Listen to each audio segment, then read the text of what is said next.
Congressman Ron Paul.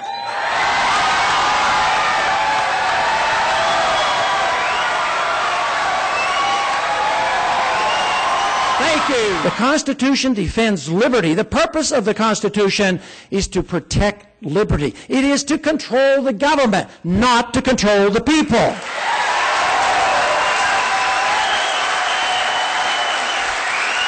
Sir, I have, first of all, wonder if there's anything you'd like to say to us, and particularly to the people on the Internet who may be seeing this, about your campaign that you haven't already said. Is there anything you would add to it?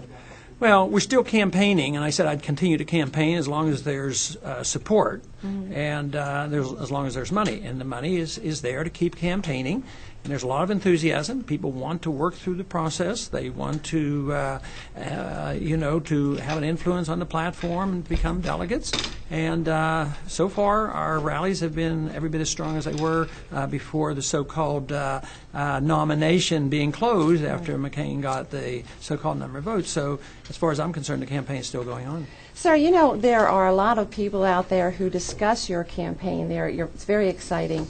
But there is always this one thing would say, we really like what that Dr. Paul has to say, except for about the war. Now, I personally am running as a delegate, and I go and talk to different people, and I see a great disconnect between the older citizens who were soldiers who say, well, if we didn't fight Hitler, we'd all be speaking German. And yet you have the Iraqi veterans now have started this Winter Soldier. They have over 1,000 members who are Iraqi warriors or veterans against the war.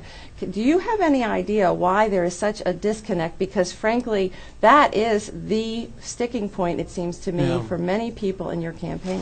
Well, I think they lack information because the veterans of all ages in my district are strong supporters of mine because I care about the veterans and I help them and I tell them about the foreign policy. When I tell them that I don't want to go to war for UN resolutions, they understand what I'm talking about. Because since World War II, we haven't declared war. We go to war under UN resolutions for internationalism. World War II, we had been attacked and Germany had declared war against us, and we declared war against Germany. It's completely different.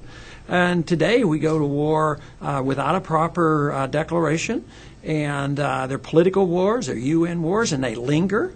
I mean, just look, we're still in Korea, Vietnam lingered, and all those men died, and there was really a loss there. The same things happen in the Middle East. It's bankrupting our country. So the veterans who know what's going on are very supportive of our position. Besides, they're supposed to have been going off to protect our Constitution.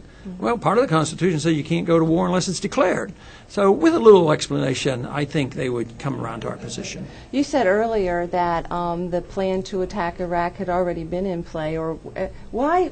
Everyone would want to know, why would we want to attack Iraq before there was this suggestion that the terrorists were coming after us? Well, I guess we'd have to look into the minds of those who control our foreign policy, and those are the neoconservatives that sort of hijack the whole process and control our administration. And I imagine there's more than one reason. Some of them are just true believers in the Wilsonian idea that it is our moral obligation to spread our goodness and our democracy around the world, which is contradictory, because how do they do it? By force and killing? That doesn't make any sense. Others say, and a lot of conservatives acknowledge this, what would happen if we weren't over there in oil, we wouldn't have control of the oil. We got to control our oil, which makes no sense because we've been over there and oil has gone from $27 a barrel to $107 a barrel. So that doesn't make any sense either.